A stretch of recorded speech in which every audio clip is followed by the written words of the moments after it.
So a question I commonly get asked about building an agency is how should one design the focus of the agency from a recruiting standpoint? Should you, for example, focus more on a local strategy where you build an agency with local people, or should you form more of a regional or national strategy where you recruit throughout the entire country and recruit people who aren't necessarily local to your area? And what I'm going to do in this video is walk you through the pros and the cons to both, to give you my perspective as someone who's has been building an agency since 2013 on why I do it the way I do versus the alternatives as well. My name is David Duford. I own Insurance Agency Builders. I've built a multi-million-dollar insurance agency and have so since 2013. And the purpose of this content was really to share with you my experiences for now 10 plus years building agencies to help you not make the mistakes that I did along the way, and also give back and help you accelerate your growth faster by learning what to do as well as what not to do. So let's jump right in. So we're going to first start with our process by looking at the pros and the cons of local agency approach to building. And then we're going to go after that, look at the pros and cons of a national strategy, recruiting and building. And then I'm going to kind of relay you through this process, my experiences having built an agency since 2013 and how I view both strategies. And then I give you some last factors to help you determine which of the options or strategy is best suited for you. Again, there's not one size fits all. There are successful agencies in both accords. I can think of several right now as I'm going through this video. And so it's really a matter of figuring out what do you want out of your business and how do you want it to be focused. And that will lead you in one direction typically or the other. Okay, so when we say a local agency, what I would describe to this is that, let's say I was opening up a life insurance agency or a Medicare agency. I would say I would open up a local presence in Chattanooga, Tennessee, where I live. And so I have an office, I have a staff that I hire that are locally based, and more specifically, agents that I hire that are locally based. And our objective, of course, is to build a clientele, to build a book of business, but more on a local basis. Although you could argue, you could build a call center that's locally based as far as finding sales talent and then calling nationally. So there is a derivation of that, and we'll kind of go through that as well because you may be thinking about that too.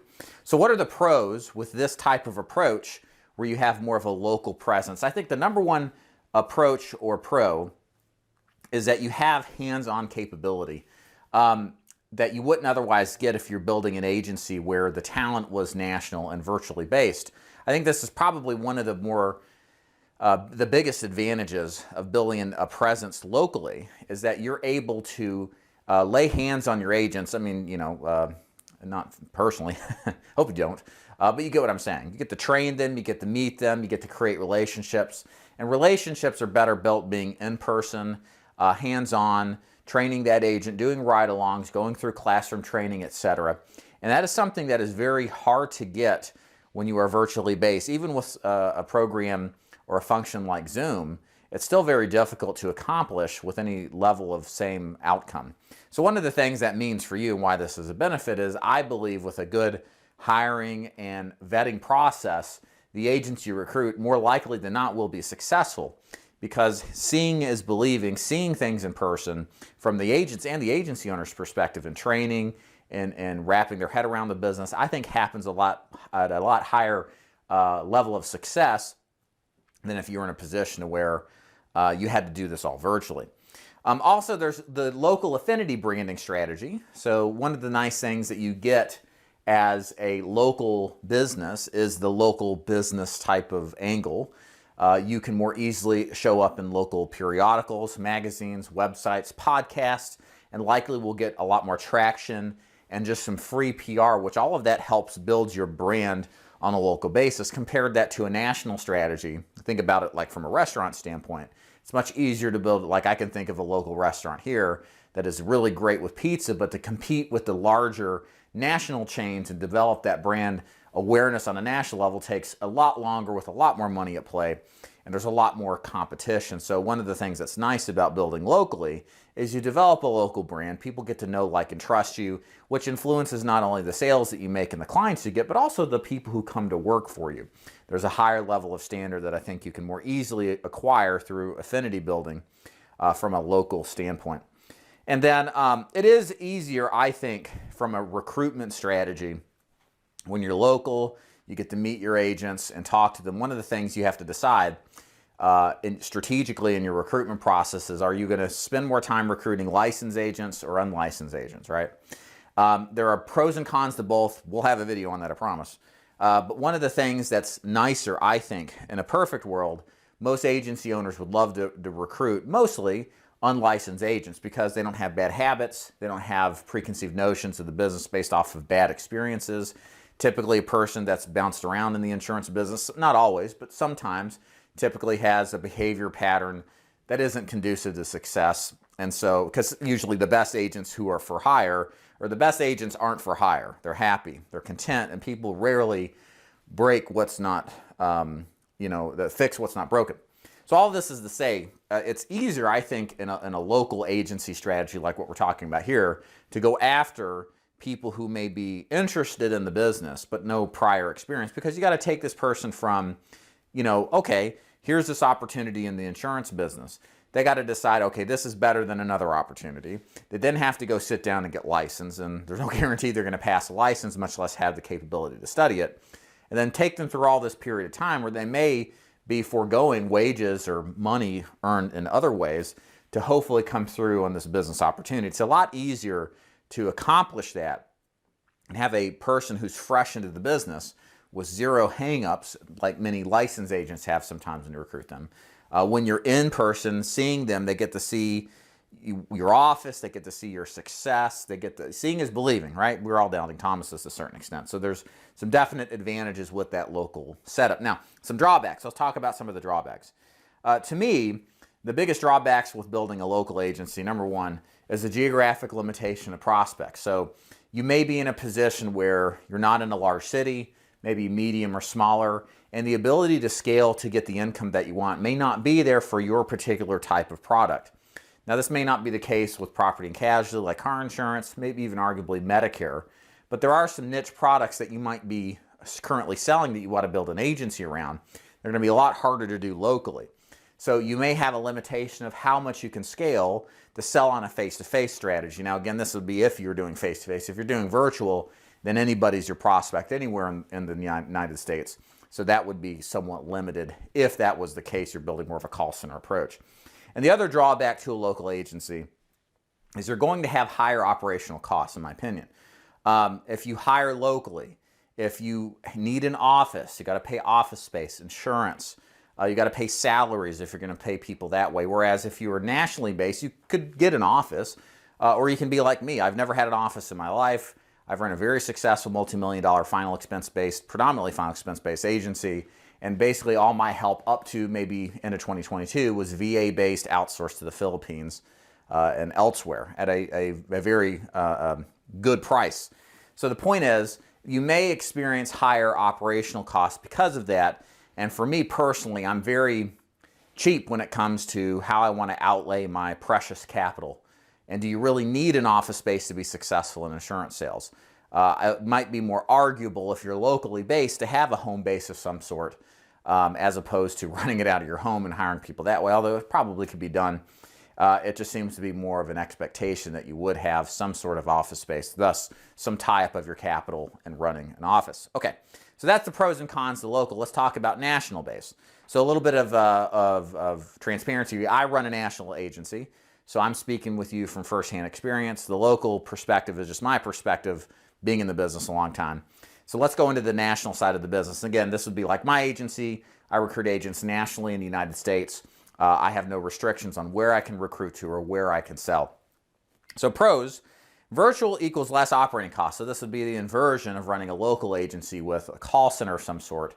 If you run a virtual call center, you don't have to have an office for these people to report to. They can just sell from their homes if you're selling over the phone or virtual solution, or even if they're selling face-to-face. You don't need an office space to house the dozens or hundreds of agents you'll ultimately have. So that's a nice elimination of an expense that is not necessary when you're running a business model that's virtual based. And again, to reemphasize, I run my business and have out of my own home since 2013. I've never had an office space in the insurance business, never needed it because of the way in which we recruit agents. Doesn't require office space. It just requires the ability to get and garner attention online. National scope and recruiting pool. So again, one of the advantages that a national company has or a national agency is that you have your whole country is your oyster as opposed to your local area. You can recruit pretty much anybody anywhere. You don't have to have you don't have the hang-ups locally and finding good talent. So if you've got more of a national presence, especially if there's a branding behind it, like what we've built at the Ford Insurance Group, you tend to attract better quality candidates and have the potential of never really running out of people to work with you, which means there's a large opportunity to scale tremendously higher than one would in a local strategy. And that leads to the third point. It's easier to scale, not just from a recruiting and building standpoint, but also from a prospect pool.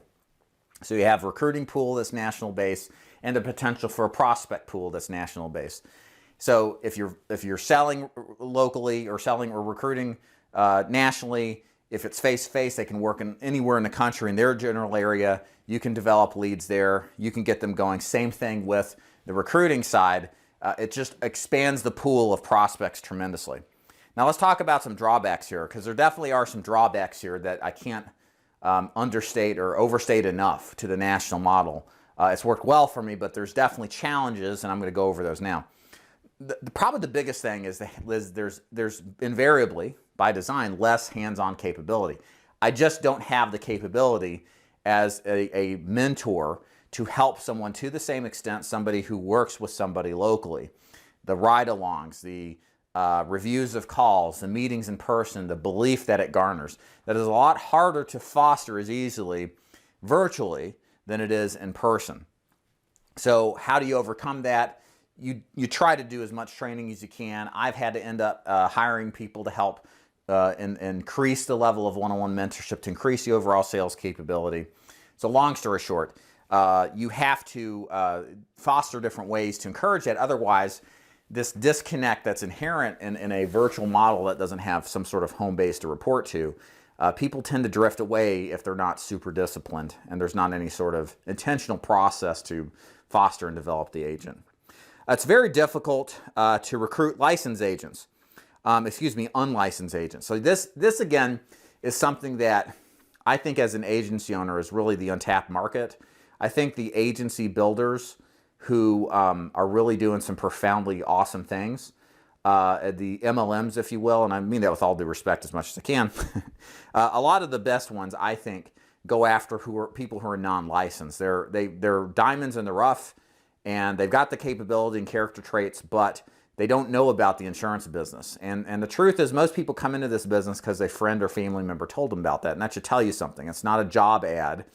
And it's certainly not my videos, as much as I wish they were, on my the Ford Insurance Group channel. We traditionally work at a licensed agent and get them contract, although some people come in and get licensed first, but that's the exception. Generally speaking, if you want to take somebody who is not licensed and make them licensed, there's a lot of processes that have to take place. They have to believe in you, they have to believe in your company, they have to believe in your opportunity, they have to believe that it's a better opportunity than what else is available to them, and then all the while they have to get support from the people in their lives to go through the process of getting licensed, go through that issue, and then buy leads in many cases. There's an objection there potentially to then go sell. Whereas if I take a licensed agent, they already are there in the belief process. They may just not believe where they're at is best for them, and they may be looking to make a switch. So I think that's the biggest issue with a national scope agency, is that when you're not locally grounded, it's hard to foster, except through network marketing, or which talking to your friends and family, it's hard to foster a process that gets people who aren't licensed into the business. You're, in some sense, going after licensed agents, which everybody else is going after.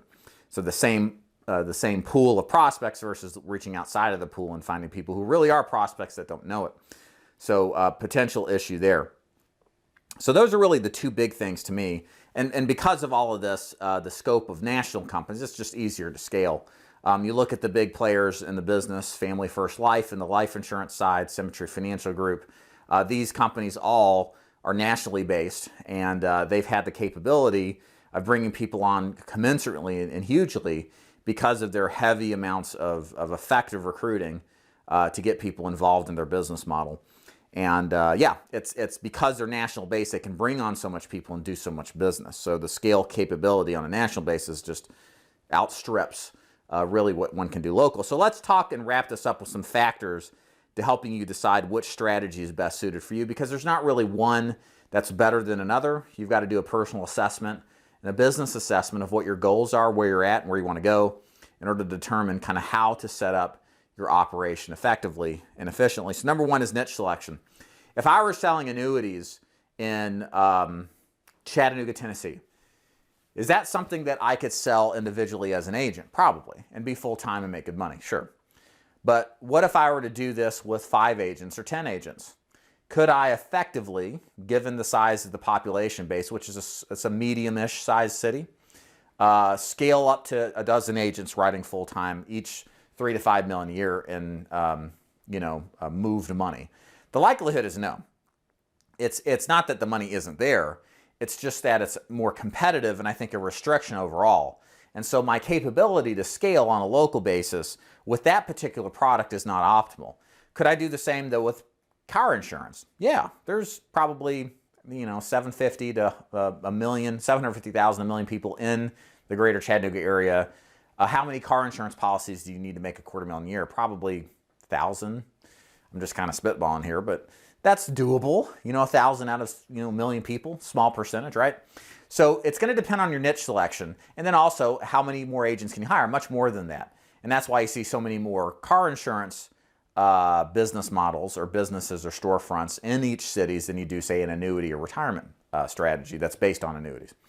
So niche selection is going to determine a lot of how you sell. The more mass market it is, the easier time you're going to have to go local. The less mass market it is, the more niche it is, you might have to expand if you're looking to build a sizable agency with multiple recruits. Goal of agency size. Again, that corresponds, I think, to the niche size, the geographic capability. How big do you want to be? Do you want to be a small to medium-sized business? Do you want to be a super large business? That's going to have an effect on how large your business is going to be. Lifestyle factor.